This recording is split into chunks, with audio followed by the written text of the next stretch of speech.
Online অফলাইনে সবাই প্রচার করবেন। এই 10 দিন নেক আমলের জন্য একটা উৎসবের উপহার আল্লাহর পক্ষ থেকে। এই 10টা দিন যেন আমরা আল্লাহর পক্ষ থেকে এই উপহারকে কাজে লাগাই, বেশি বেশি নেক আমল করি, পরকালকে গুছিয়ে নেই। পারবো না ইনশাআল্লাহ? ইনশাআল্লাহ।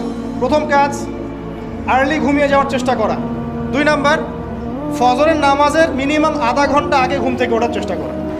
ওযু ইস্তেঞ্জা করার পরে মিনিমাম 2 থেকে 4 রাকাত নফল নামাজ পড়বেন। মিনিমাম 2 থেকে, জামাতে নামাজ পড়ার পরে আপনারা চলে যাবেন না হুট করে, এখানে বসে থাকবেন, বসে বসে তাসবিহ তাহলিল করবেন, জিকির আজকার করবেন। আরেকটা কথা বলি, ফজরের নামাজের পরে চেষ্টা করেন আধা ঘন্টা থেকে 1 ঘন্টা কোরআন তেলাওয়াত করার জন্য। আপনি অন্তত 2টা রাকাত এই ইশরাকের নামাজ পড়ুন। কিসের নামাজ? আরেকটা নামাজ আছে, যদি পসিবল হয় পড়তে পারেন, 8টা থেকে 10টার মধ্যে পড়ে ফেললে ভালো, এরপরে সূর্য উঠে যায়, সূর্য গরম হয়ে যায়।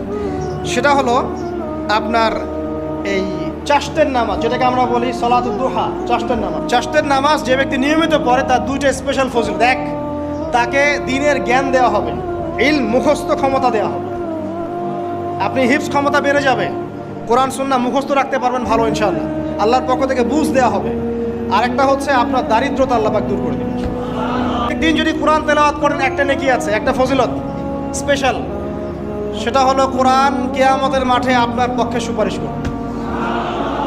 আর কোরআন যার পক্ষে সুপারিশ করবে ইনশাআল্লাহ তাআলা সে জান্নাতে চলে যাবেই ইনশাআল্লাহ। আর ঘুমিয়েছিলেন, ফজর হয়ে গেছে, 8টা বেজে গেছে, উঠবেন, আগে ফজরের নামাজ কাজা করবেন, তারপরে অন্য কিছু ছাড়ার কোনো অবকাশ নাই। মান তারাকা সালাতান মুতাআম্মিদান ফাকাদ কাফার। একটা হাদিসে নবীজি বলেছেন, যে ব্যক্তি নামাজ ইচ্ছাকৃতভাবে ইচ্ছা করে ছেড়ে দিল, ইচ্ছা হইলো পড়লাম, ইচ্ছা হইলো পড়লাম না, ফাকাদ কাফার, সে ব্যক্তি কুফরি করবে। বাইনাল আবদি ওয়া বাইনাশ শিরকি ওয়াল কুফরি তারকুস সালাহ। একজন আল্লাহর বান্দা আর একজন মুমিন মুসলিম, এর মধ্যে পার্থক্যই হচ্ছে নামাজ। সেই বেলাল রাদিয়াল্লাহু আনহু, সুবহানাল্লাহ, তখন তিনি বলছেন, ইয়া রাসূলুল্লাহ, আমি তো এমন কোনো আমল করি না, আপনারা যা করেন তাই করি, তবে যখনই আমার অজু ছুটে যায়, অজু ভেঙে যায়, আমি তখনই অজু করি, আর সেই অজু দিয়ে আমি 2 রাকাত নামাজ পড়ি।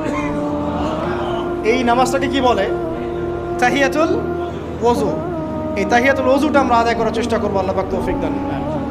আরেকটা আছে তাহিয়াতুল মসজিদ। দেখবেন অনেকেই মসজিদে আসি আমরা ধাপ করে বসে পড়ি, তাই না? আসলে কিন্তু মসজিদে এসে 2 রাকাত নামাজ পড়ে বসা সুন্নাত। এরপরে আসেন, এই 10 দিন কি করব আমরা? এগুলোর পাশাপাশি বেশি বেশি তাকবীর দিবেন।